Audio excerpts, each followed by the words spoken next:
And now for the first visit on our channel to the Merion Cricket Club outside Philadelphia. They have a patch of grass that can be seen from 30 miles up. This club hosts everything from sports as old as cricket to as new as pickleball and as esoteric as competitive croquet. This weekend, they're hosts to the United States Croquet Association Collegiate National Championships, which have been held here a number of times. The teams this year are two-time defending champion Oklahoma Wesleyan and Midwestern neighbor Texas A&M, and then St. John's College and the Naval Academies, which are literally across the street from each other in Annapolis. Those two have an annual ongoing competition, and they round out the four. Your tournament director is Micah Beck, a scratch player who's an alumnus of St. John's College. The tournament manager was the Merion athletic director, Whitney Thain. We appreciate her efforts to make it all work. On video and the drone is Brian Hovis. And an additional videographer is Paul Neubecker. We had to have two cameramen for this one because they packed a lot of action into 2 days. Thanks as always to channel sponsor Chris Barley. And for this event, Steve Fisher stepped up with sponsorship. And as always, the United States Croquet Association, your source for all things croquet in the USA. And Don Oakley and the Croquet Store. Equipment for everybody from beginners to world champions and everybody in between.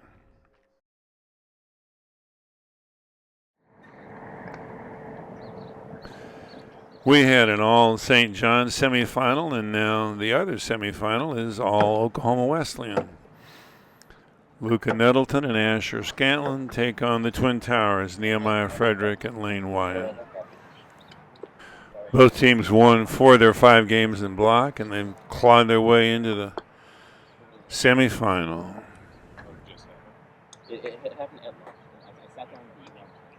These two teams did not meet in block, so this is their first game at this tournament, but I'm sure they've played a bunch of games against each other in practice back in Oklahoma.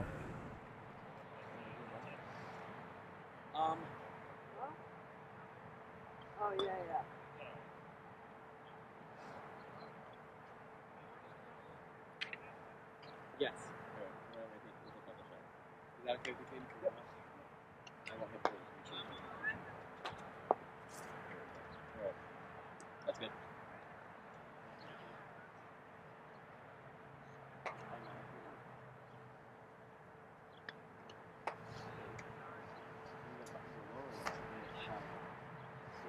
Lower than that.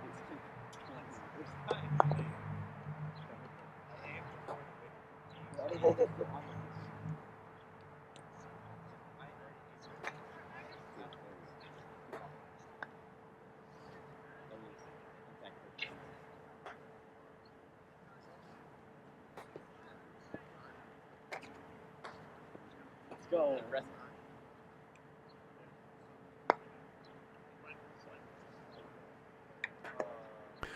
Tightest pattern at Hoop 1 we've seen. This bodes well for the quality to come.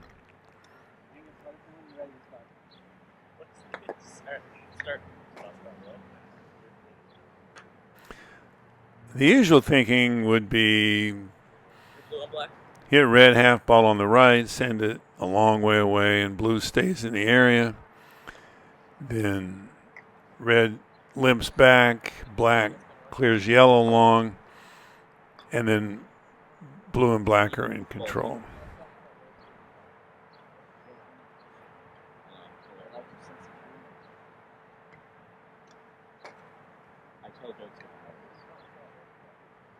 I don't know. Since red has exactly the same shot if he misses, I don't think this is the right shot to take, but I'm glad to see him do it. Because if he makes it, it really sets the tone.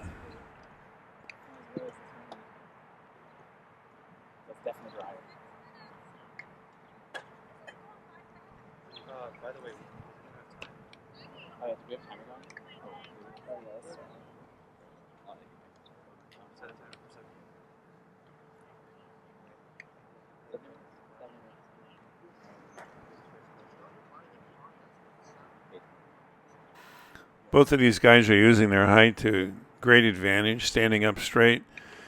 The shoulder is the fulcrum for the pendulum, so it makes for a very flat swing. Just like Reg Bamford, who I mentioned before, is 6'5". If he stood there and cast it for 24 hours, it would do the same inscription that you get with a Foucault's pendulum. I know, but his feet would have to be off the ground for that. It's all right. And they're off.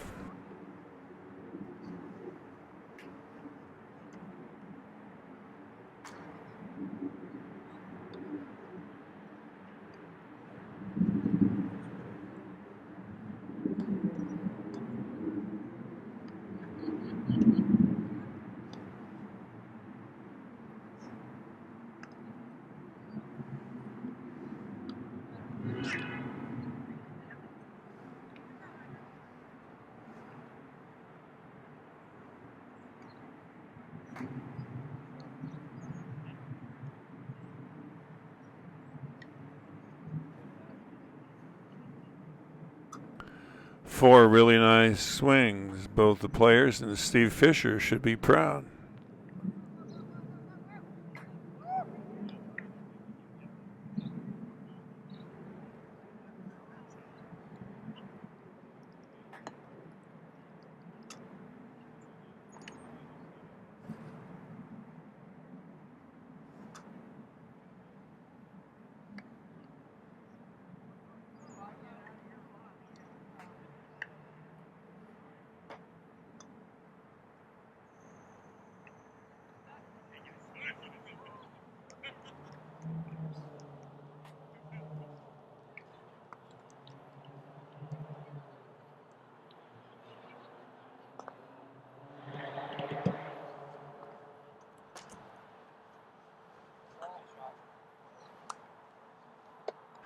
We are in for a good game.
Looks like an in-off opportunity. And of course, I know you guys have your own schedules too, but it would be very good if we could do it all at once.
Ooh, just enough that blue doesn't have a hoop shot.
That was a great shot because now red is in hoop shooting position.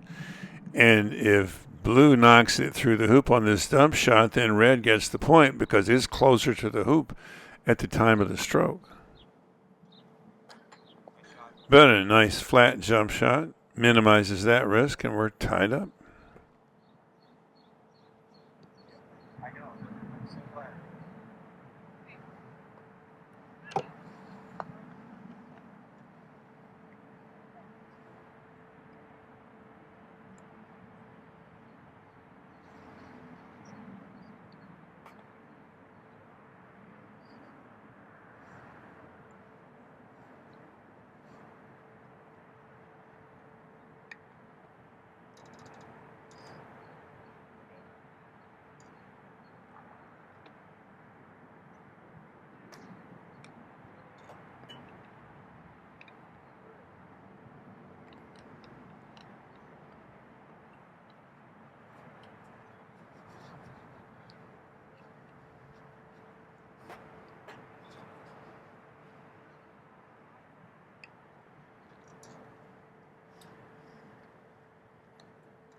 Two jump shot hoops in a row.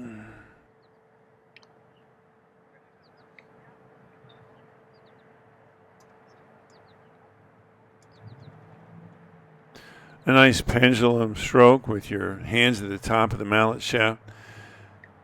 Probably makes it a little easier to judge distance because the length of your backswing really does determine how far the ball goes. Just like that.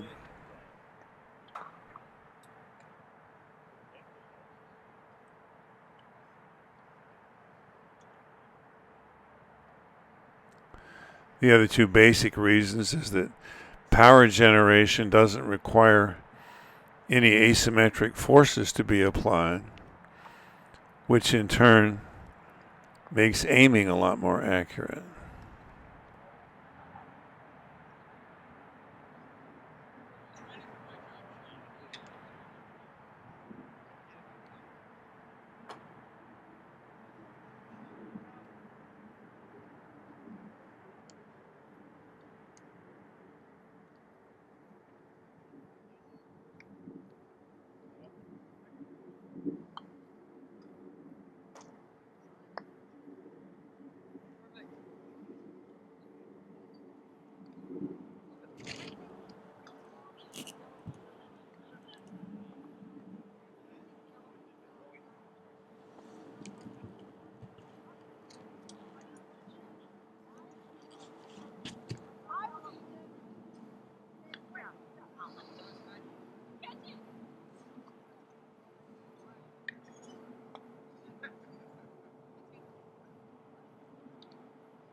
Shot.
Taking no prisoners today.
Nice hoop.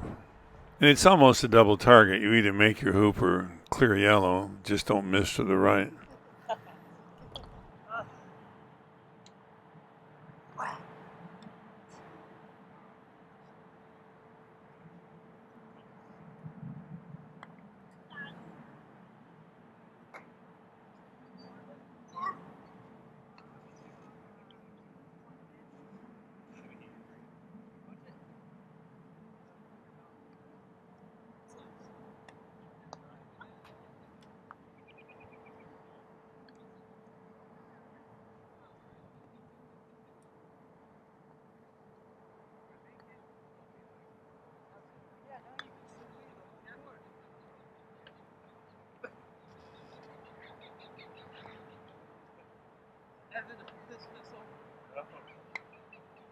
It's hard to see from here, but both of these next two shots have potential to be double taps and should have been observed by a referee. That one, I couldn't tell how close red was to blue. And this one, whenever you're trying to advance a ball that's close to a hoop, you've got to hit down on it, because if you hit flat and push it, you will double tap. That one's suspicious, but maybe not. Maybe he didn't double tap because he hit a beveled edge. Any hampered shot deserves a referee. So there's no question about the call.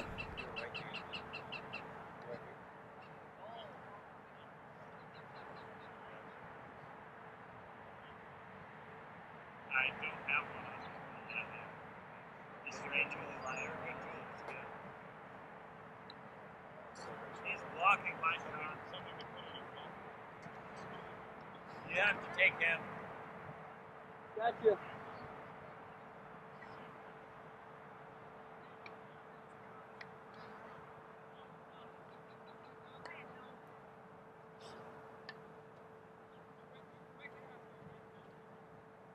His casting pattern's a little unusual in that he puts the mallet down after each cast.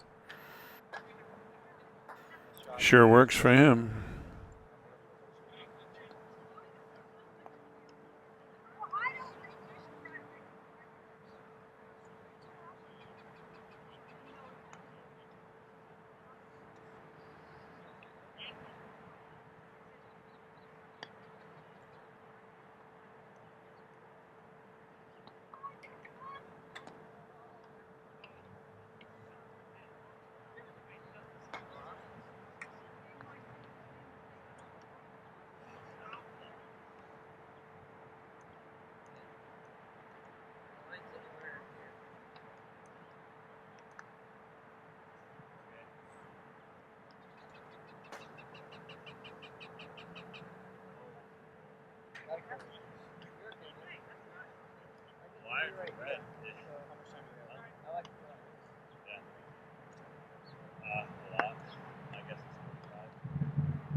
Shot.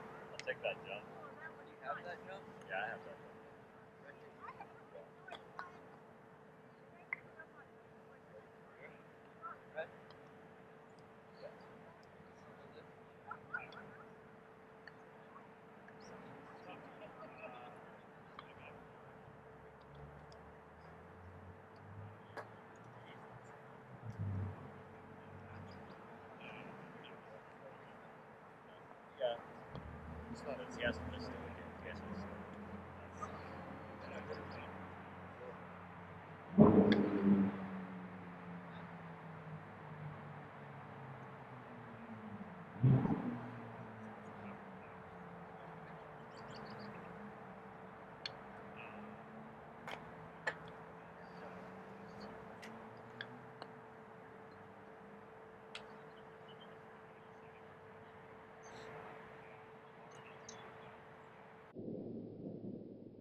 Yours? Yours?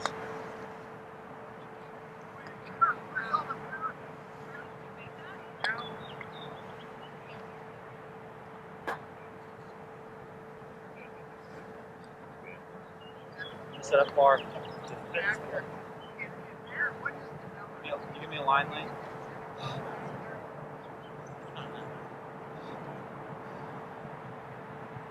Okay.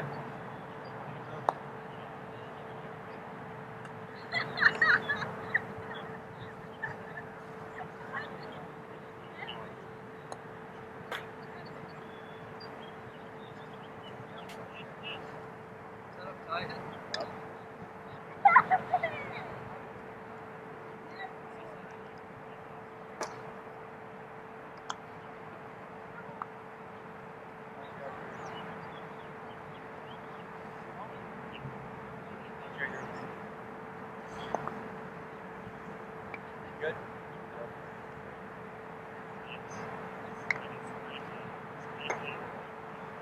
Nice shot.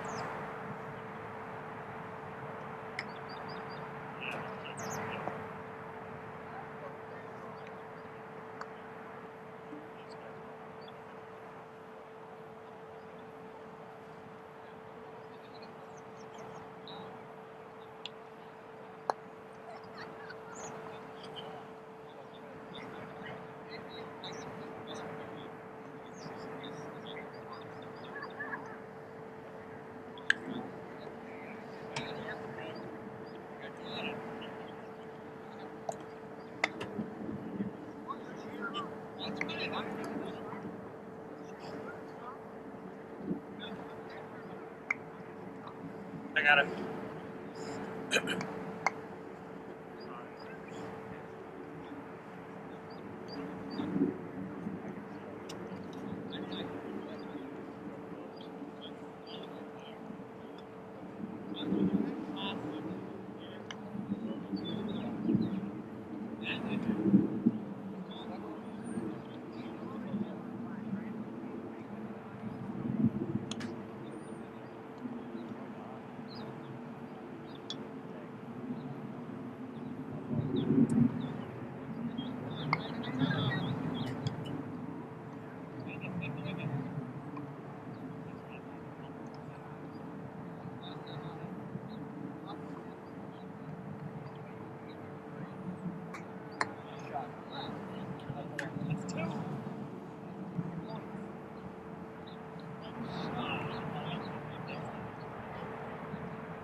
Nice hoop.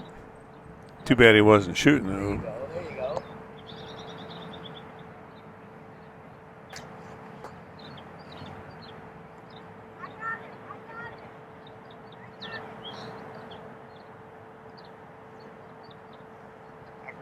After a couple days of being hit.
No.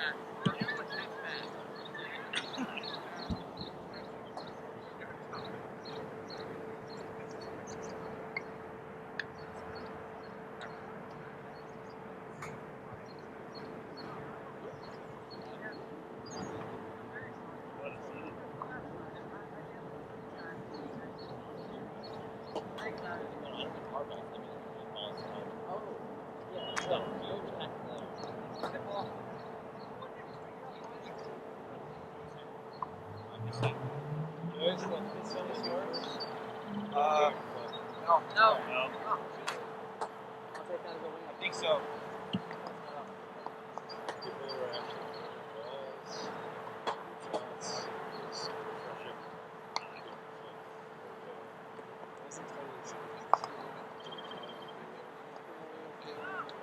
I know, but it was still stuck.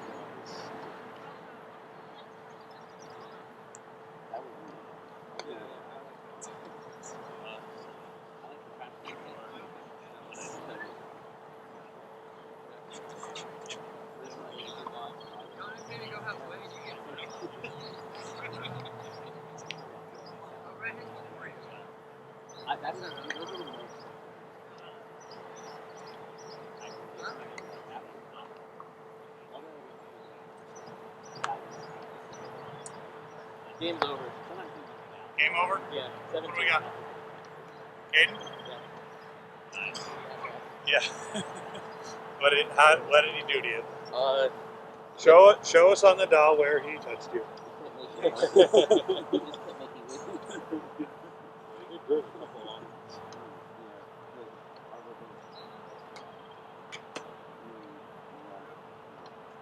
Bad combo. Your opponent making boots and you scream. Okay, pay attention, class. It's about to get interesting. Really tough. Nothing wrong with that.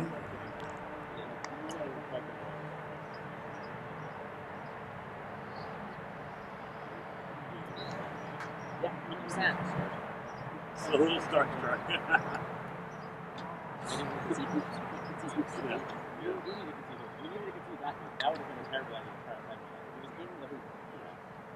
And we were both on this side of the hoop. There's no way to get either of us to this side of the hoop. Yeah, but think about this. Don't. And there's really nothing wrong with that. I shot. And now, to prove you're not a robot, tell me if yellow had made that hoop, how many balls are offside now? Take your time. You got 10 seconds. The offside line for hoop 13 is the peg, the line joining the penalty boxes through the peg. So red, blue, and black are all offsides had yellow made the hoop. So before yellow does make the hoop, they all have to get back on sides. They all have to get south of the peg. That's takeaway number one. Or immediately. That's what I did. Right. So you're playing. And now maybe giving black a rush on blue toward hoop 13 seems clever, but those balls are both still offsides, as is red.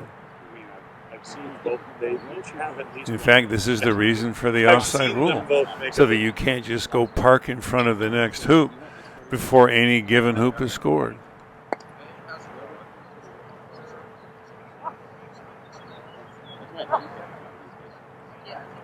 For instance, if blue and black are legal, why can't red just go set up in front of hoop 13?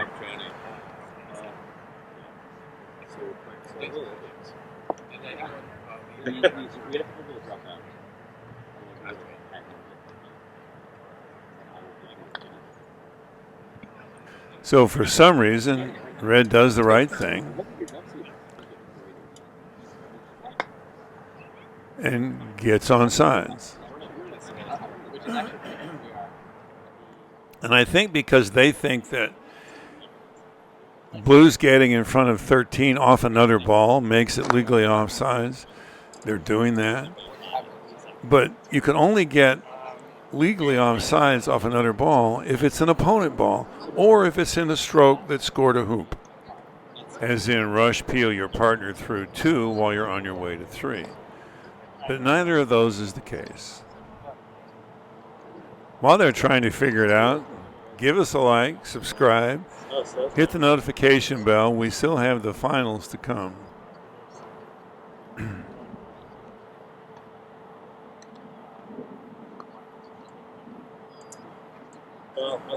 They know there's something rotten in Denmark, but they can't quite put their finger on it. And here I learned something. When you call a referee, stand there and raise your mallet. Don't ever walk over to the referee. There's no way Micah Beck and Doug Moore don't know the right answer. But they're not getting the right information, and they're not over there where the balls are so they can look for themselves and figure out what's going on. Maybe they did it this way out of respect to the old guys. Make the old guys come to you, because they would have gotten it right had they been over there and gone through step by step what had happened.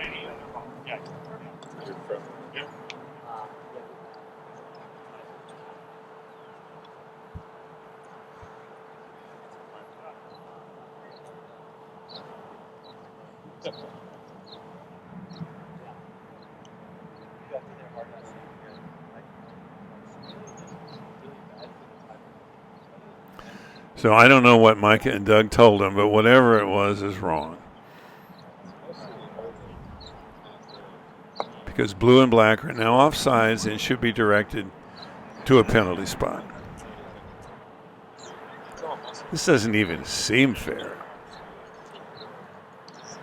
So while the Keystone Cops finish up, thanks as always to our event sponsor, Steve Fisher, our channel sponsor, Chris Barley, the United States Croquet Association, and Don Oakley's Croquet Store, supplying the equipment needs of everybody.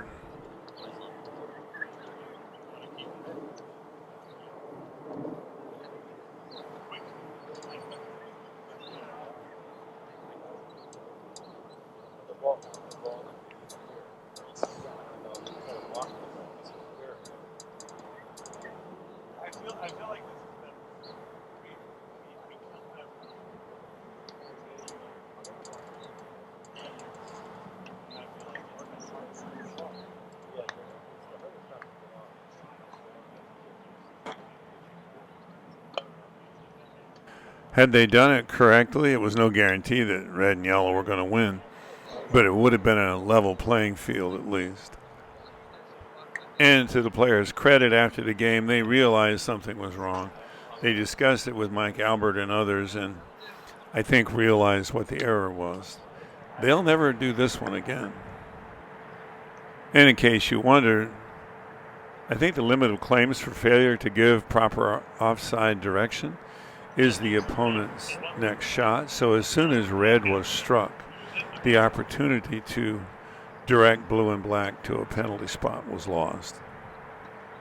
And they could have redirected both blue and black even though blue had already shot.